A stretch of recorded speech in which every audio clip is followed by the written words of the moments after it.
Let's check how to leverage the Quick Order to streamline your purchasing. After logging into your account, click on Quick Order at the top right corner of the page on desktop and inside the menu on mobile. This is the perfect place to build a cart if you know the product numbers you are looking for. There are 3 ways to Quick Order. 1. By product number or product name. 2. Multiple product numbers at once. Or 3. Using a .csv file. To order by .csv file, all you need is a simple file with 2 columns.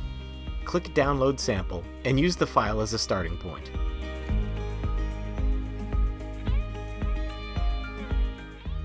In the product number column, you must enter the product number of the products you want to purchase and add the quantity you need in the next column.